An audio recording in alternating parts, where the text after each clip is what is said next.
नमस्कार, आप देख रहे हैं संसद टीवी। मैं हूं आपके साथ शालिनी खंडेलवाल। टॉप न्यूज में होंगी देश दुनिया की तमाम बड़ी खबरें, साथ ही आपको रूबरू कराएंगे खेल जगत के समाचारों से भी। शुरू करते हैं हेडलाइंस के साथ।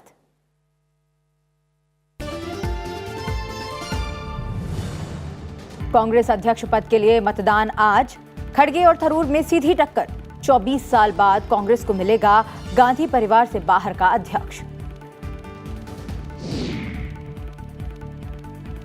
प्रधानमंत्री नरेंद्र मोदी ने कहा, देश की आर्थिक प्रगति का सीधा संबंध बैंक प्रणाली से। कहा, बैंक प्रणाली की मजबूती की दिशा में डिजिटल बैंकिंग इकाइयां एक और बड़ा कदम।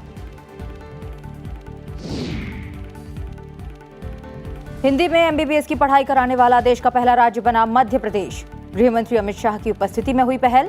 प्रधानमंत्री मोदी ने ट्वीट कर दी इस पहल पर मध्य प्रदेश को बधाई। चीन के राष्ट्रपति शी जिनपिंग ने सत्तारूढ़ कम्युनिस्ट पार्टी की कांग्रेस में पेश की अपनी कार्य रिपोर्ट। ताइवान को बताया चीन का अभिन्न अंग। आवश्यकता पड़ने पर सैन्य कार्रवाई की दी धमकी।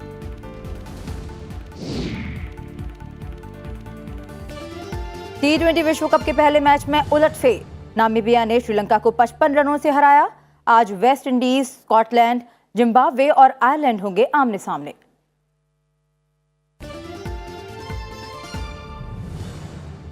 टॉप न्यूज में अब खबरें विस्तार से।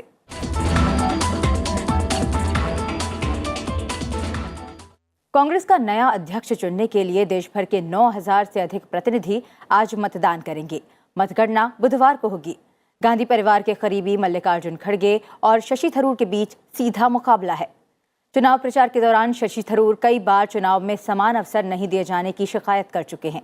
बुधवार को मतों की गिनती के बाद कांग्रेस को 24 वर्ष बाद गांधी परिवार के बाहर का अध्यक्ष मिलेगा।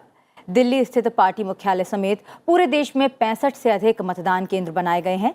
माना जा रहा है कि कांग्रेस की मौजूदा कार्यकारी अध्यक्ष सोनिया गांधी और महासचिव प्रियंका गांधी वाड्रा पार्टी मुख्यालय स्थित मतदान केंद्र पर मतदान करेंगी। वहीं भारत जोड़ो यात्रा पर निकले राहुल गांधी कर्नाटक के बेल्लारी स्थित संगनाकल्लू में यात्रा कैंप में बनाए गए मतदान केंद्र पर मतदान करेंगे। राहुल के साथ ही उनके साथ यात्रा पर चल रहे 40 प्रतिनिधि भी अपना वोट डालेंगे। सीबीआई ने दिल्ली आबकारी नीति संबंधी घोटाले में दिल्ली के उप मुख्यमंत्री मनीष सिसोदिया को आज सुबह 11 बजे पूछताछ के लिए बुलाया है। दिल्ली की आबकारी नीति 2021-22 के कार्यान्वयन में कथित अनियमितताओं की सीबीआई जांच की उपराज्यपाल विनय कुमार सक्सेना की सिफारिश के बाद ये योजना जांच के दायरे में आई। सिसोदिया सीबीआई द्वारा दर्ज प्राथमिकी में नामित 15 आरोपियों में शामिल हैं। प्रधानमंत्री नरेंद्र मोदी ने देश के 75 जिलों में 75 डिजिटल बैंकिंग यूनिट यानी डीबीयू की शुरुआत की। इन यूनिट पर साल में 365 दिन 24 घंटे बैंकिंग सुविधाएं उपलब्ध होंगी।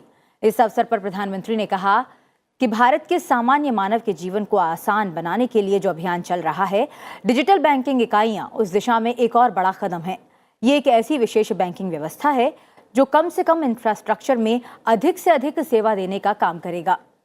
रविवार को डीबीयू की शुरुआत करते हुए प्रधानमंत्री ने कहा, ये बैंकिंग इकाइयां डिजिटल सेवाओं को सशक्त बनाएंगी और देश को मजबूत डिजिटल बैंकिंग बुनियादी ढांचा प्रदान करेंगी।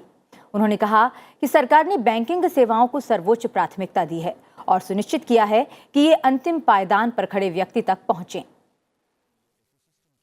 हमारी सरकार का लक्ष्य भारत के सामान्य मानवी को एम्पावर करना है, उसे पावरफुल बनाना है।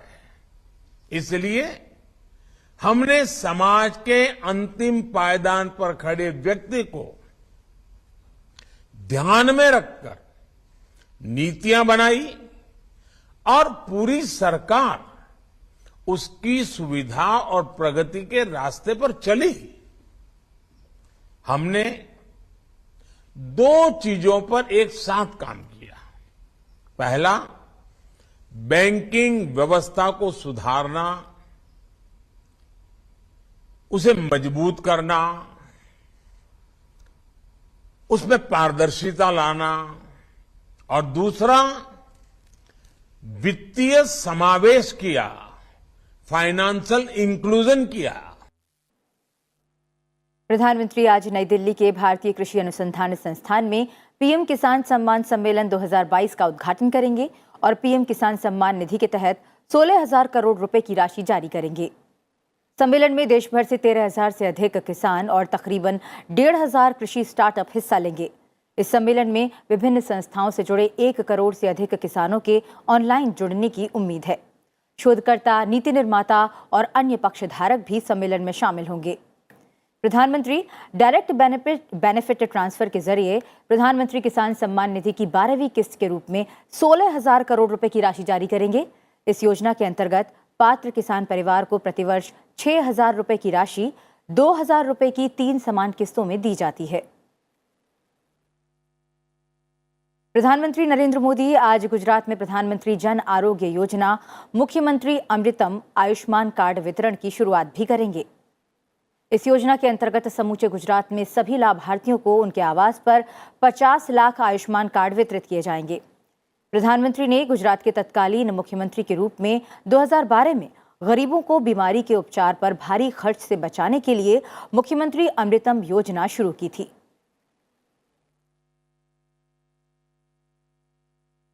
मध्य प्रदेश हिंदी में एमबीबीएस की पढ़ाई कराने वाला देश का पहला राज्य बन गया है। प्रधानमंत्री नरेंद्र मोदी ने इस पहल की सराहना की है। ट्विटर संदेश में प्रधानमंत्री नरेंद्र मोदी ने कहा, मेडिकल शिक्षा के क्षेत्र में हुआ ये शुभारंभ देश में एक बड़ा सकारात्मक बदलाव लाने वाला है। इससे लाखों विद्यार्थी जहां अपनी भाषा में पढ़ाई कर सकेंगे, वहीं उनके लिए अवसरों के भी अनेक द्वार खुलेंगे। हिंदी में मेडिकल शिक्षा की शुरुआत करने वाला मध्य प्रदेश देश का पहला राज्य बना है। केंद्रीय गृह मंत्री अमित शाह ने रविवार को देश में हिंदी में एमबीबीएस के पाठ्यक्रम की शुरुआत की।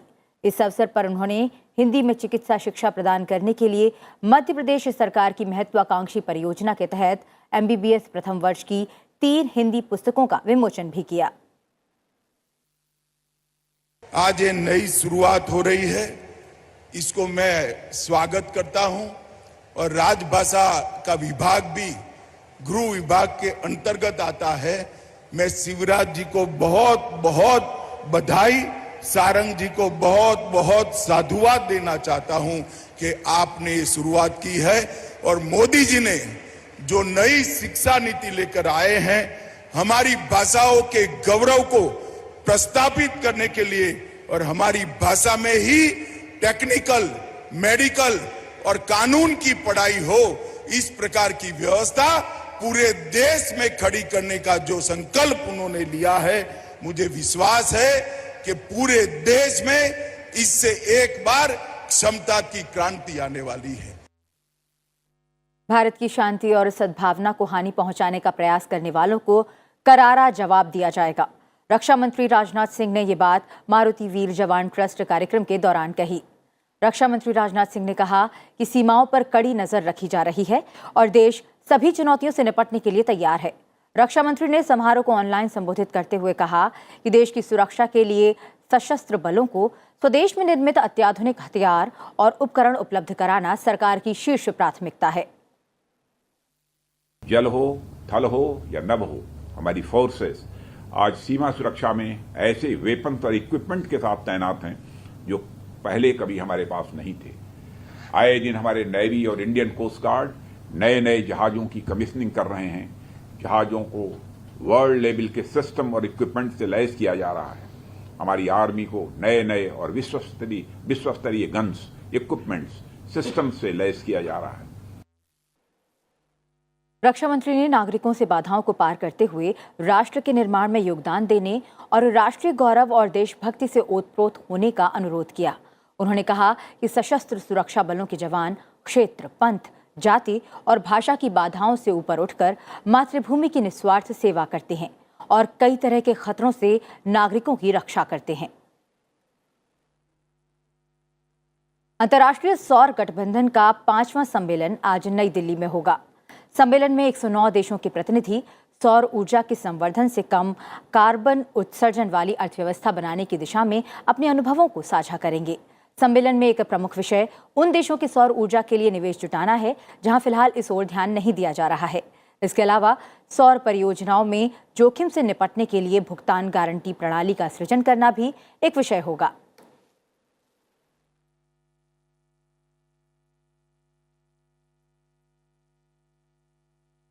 सुप्रीम कोर्ट में आज विभिन्न प्रमुख मामलों की सुनवाई होनी है। सुप्रीम कोर्ट जिला अदालतों में बुनियादी ढांचे के मुद्दे को उठाने वाली याचिका पर सुनवाई की जाएगी। पश्चिम बंगाल प्राथमिक शिक्षा बोर्ड के पूर्व अध्यक्ष और तृणमूल कांग्रेस के नेता माणिक भट्टाचार्य की याचिका पर सुप्रीम कोर्ट प्राथमिक शिक्षकों की नियुक्तियों में कथित अनियमितताओं के संबंध में कलकत्ता हाईकोर्ट के आदेश को चुनौती पर आदेश जारी करेगा। राजीव गांधी हत्याकांड में उम्र कैद की सजा काट रही नलिनी श्रीहरन की समय से पहले रिहाई की मांग वाली याचिका पर भी सुनवाई करेगा सुप्रीम कोर्ट।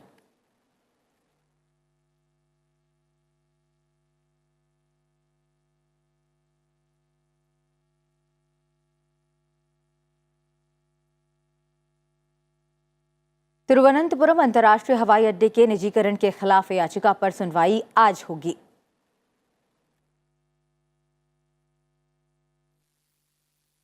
फिलहाल रुक रहे हैं एक छोटे से ब्रेक के लिए। ब्रेक के बाद अंतर्राष्ट्रीय जगत की बड़ी खबरें आप देखते रहिए top news.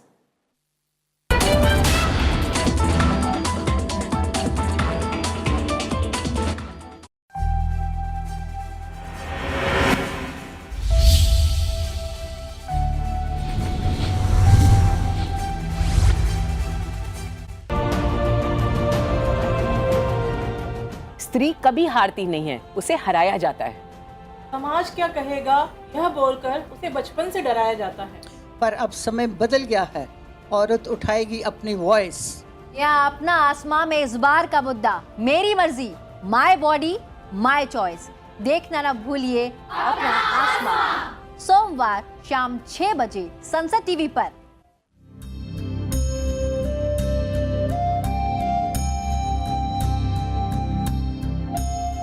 India became free 75 years ago. We all know we have fundamental rights. Do you also know that we have fundamental duties? The duty towards our nation, to abide by the Constitution and respect its ideals and institutions, the national flag and the national anthem.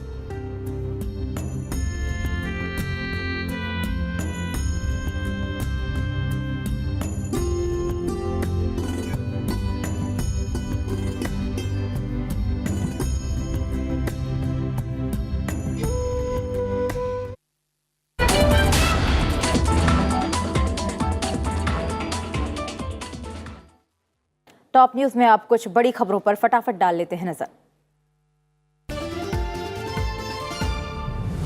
रक्षा मंत्री राजनाथ सिंह आज से 4 दिवसीय गुजरात दौरे पर होंगे।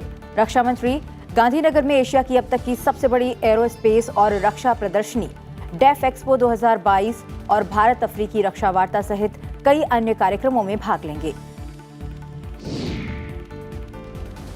पंजाब के अमृतसर में एक बार फिर सीमा सुरक्षा बल के जवानों ने एक ड्रोन को गिराया है।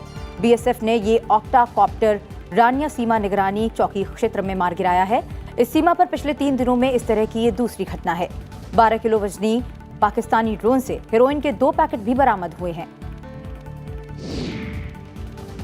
केंद्रीय मंत्री पीयूष गोयल ने चेन्नई जोन ऑडिटर्स को संबोधित किया। केंद्रीय मंत्री ने ऑडिटर्स से अपने कौशल, ज्ञान और अखंडता के साथ देश की वित्तीय प्रणाली को मजबूत करने में मदद करने का आग्रह किया। केंद्रीय शिक्षा मंत्री धर्मेंद्र प्रधान ने देहरादून में उच्च शिक्षा सत्र 2022-23 के लिए राष्ट्रीय शिक्षा नीति 2020 का शुभारंभ किया। साथ ही उत्तराखंड सरकार को देश में सबसे पहले राष्ट्रीय शिक्षा नीति 2020 लागू करने पर बधाई दी।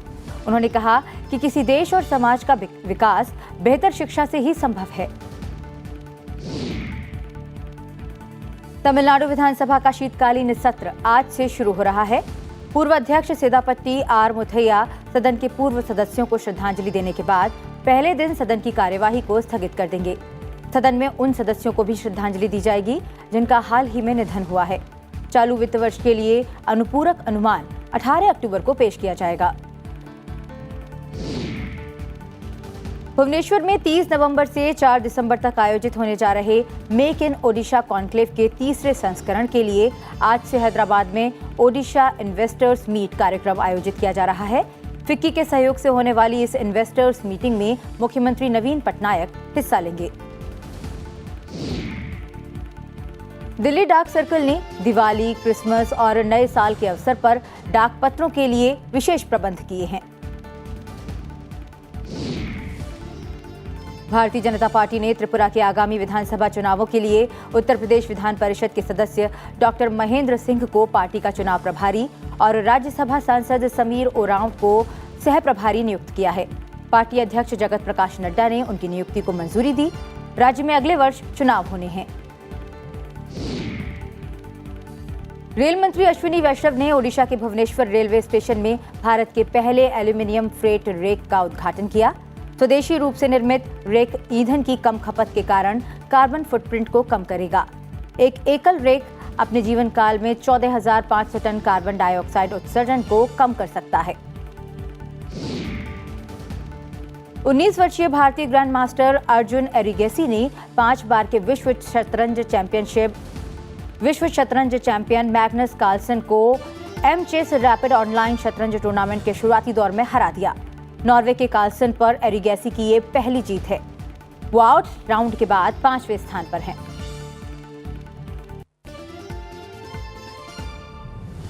टॉप 10 के बाद अब नजर अंतर्राष्ट्रीय खबरों पर। श्रीलंका ने आईएमएफ, भारत और चीन के साथ ऋण पुनर्गठन की बातचीत शुरू कर दी है। श्रीलंका के राष्ट्रपति रानिल विक्रमसिंघे ने विश्वास व्यक्त करते हुए कहा कि अगर चर्चा व्यवस्थित तरीके से आगे बढ़ती है तो देश अपने सबसे खराब आर्थिक संकट से निपट सकेगा। आपको बता दें कि श्रीलंकाई राष्ट्रपति ने ये बातें एक सभा को संबोधित करते हुए कही। उन्होंने जानकारी दी कि ऋण पुनर्गठन पर निजी लेनदारों के साथ भी बातचीत शुरू हो गई है। चीन के राष्ट्रपति शी जिनपिंग ने तीसरी बार सत्ता हासिल करने से पहले ताइवान को लेकर चेतावनी दी है। उन्होंने कहा कि चीन ताइवान को मुख्य भूमि के साथ एकजुट करने के लिए बल के उपयोग को नहीं छोड़ेगा। शी जिनपिंग के मुताबिक उन्होंने राष्ट्रीय संप्रभुता, सुरक्षा और विकासात्मक हितों की रक्षा के लिए देश की सेना के आधुनिकीकरण को विश्व स्तरीय मानकों पर आगे बढ़ाने की भी कसम खाई है। आपको बता दें कि ताइवान खुद को एक संप्रभु राज्य मानता है, लेकिन चीन स्वशासित द्वीप को एक अलग प्रांत के रूप में देखता है। चीन उसे फिर से संगठित करने की कोशिश में लगा हुआ है।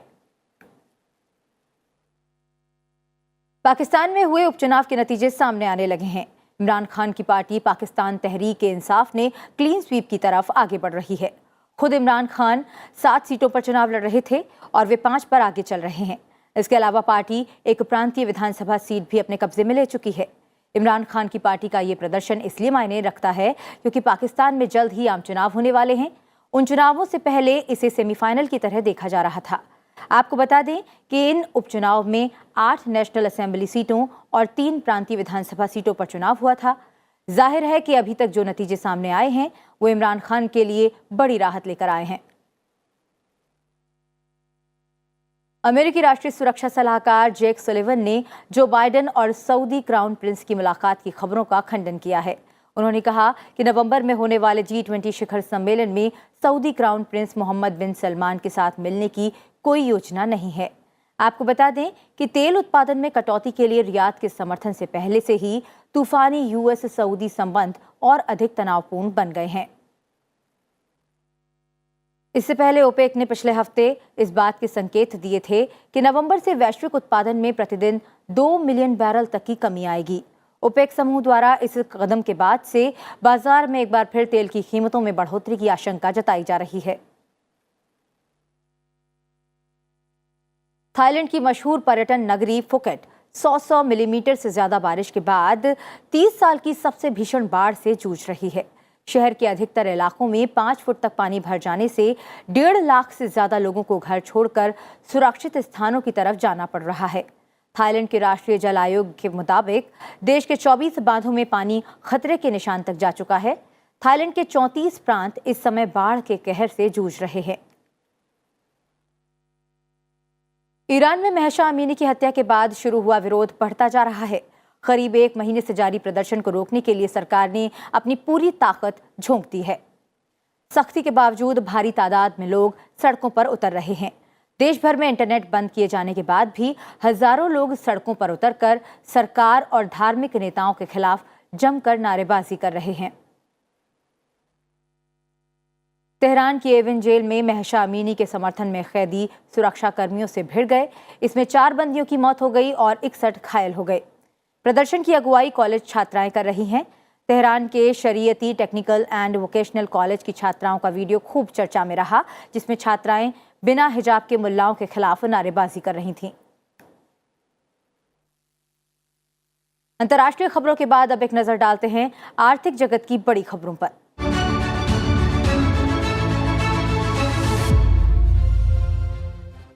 विदेश मंत्री डॉक्टर एस जयशंकर ने कहा है कि भारत न केवल व्यापार के लिए खुला है, बल्कि मिस्र के साथ अन्य क्षेत्रों में काम करने पर भी ध्यान केंद्रित कर रहा है, ताकि ये देखा जा सके कि दोनों देश इस क्षेत्र में और वैश्विक स्तर पर अपने सहयोग के माध्यम से क्या कर सकते हैं। मिस्र के अपने समकक्ष समीह शौकी के निमंत्रण पर अपनी पहली आधिकारिक यात्रा पर यहां आए जयशंकर ने काहिरा में भारत मिस्र व्यापार मंच की एक बैठक को संबोधित करते हुए ये टिप्पणी की। विदेश मंत्री ने काहिरा में भारत मिस्र व्यापार मंच की एक बैठक को संबोधित किया। बैठक में रसायन, विनिर्माण, उर्वरक, शिक्षा, नवीकरणीय ऊर्जा, खुदरा, फार्मा और सेवा उद्योग से व्यापक प्रतिनिधित्व रहा। केंद्रीय गृह मंत्री अमित शाह ने मध्य प्रदेश के ग्वालियर में राजमाता विजय राजे सिंधिया हवाई अड्डे के नए टर्मिनल भवन की आधारशिला रखी। इस अवसर पर केंद्रीय मंत्री ने कहा कि एक समय में हवाई यात्रा केवल अमीरों के लिए हुआ करती थी, पर प्रधानमंत्री नरेंद्र मोदी ने पीएम उड़ान जैसी योजना से इसे आम जन के लिए भी सुलभ बनाया। अमित शाह ने कहा कि 446 करोड़ रुपए की लागत से बनने वाले नए टर्मिनल भवन के बाद ये देश का सर्वोत्तम हवाई अड्डा होगा। इस टर्मिनल से ग्वालियर के हवाई संपर्क को बेहतर बनाने और पर्यटन को बढ़ाने में मदद मिलेगी। केंद्रीय गृह मंत्री ने 3143 गांवों के लिए 4300 करोड़ की जल जीवन मिशन परियोजनाओं की भी आधारशिला रखी। उन्होंने प्रधानमंत्री आवास योजना के अंतर्गत 256 शहरी और 1202 ग्रामीण आवास भी लाभार्थियों को सौंपे। और अब बात खेल जगत से आने वाली बड़ी खबरों की।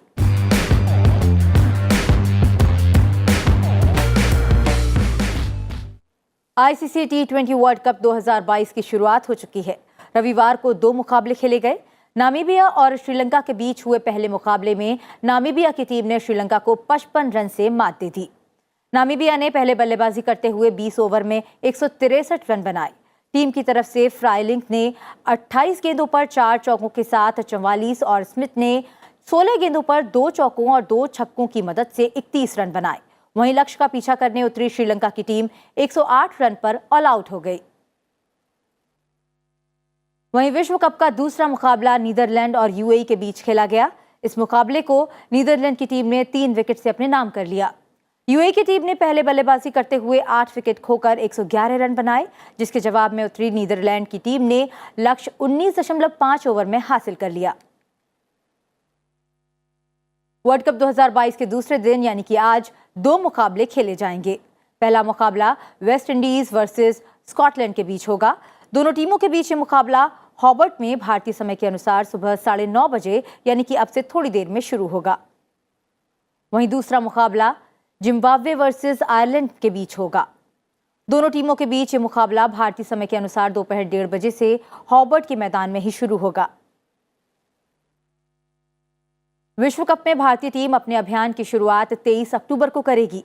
भारतीय टीम का मुकाबला पाकिस्तान के साथ मेलबर्न में होगा। टॉप न्यूज में फिलहाल इतना ही।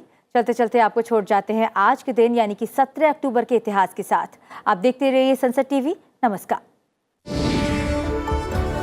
17 अक्टूबर साल 1993 से अंतर्राष्ट्रीय निर्धनता उन्मूलन दिवस मनाने की शुरुआत हुई। दरअसल संयुक्त राष्ट्र महासभा ने 22 दिसंबर 1992 को इस दिन को मनाने का प्रस्ताव पारित किया था। इस दिन को मनाने के मुख्य उद्देश्यों में से एक है विकासशील देशों में निर्धनता को समाप्त करना। यह दिन निर्धनता में रह रहे लोगों के साथ सक्रिय साझेदारी करके उन्हें निर्धनता से बाहर लाने के प्रयास पर बल देता है। इस दिन को चुनने की वजह यह है कि साल 1987 में आज ही के दिन पेरिस के ट्रोकाडेरो में 1 लाख से अधिक लोग एकत्र हुए थे और इस बात की घोषणा हुई कि गरीबी मानव अधिकारों का उल्लंघन है और इन अधिकारों का सम्मान सुनिश्चित करने के लिए पूरे विश्व को एक साथ आने की आवश्यकता है। इस वर्ष इस दिन के लिए थीम है dignity for all in practice, यानी व्यवहार में सभी के लिए गरिमा।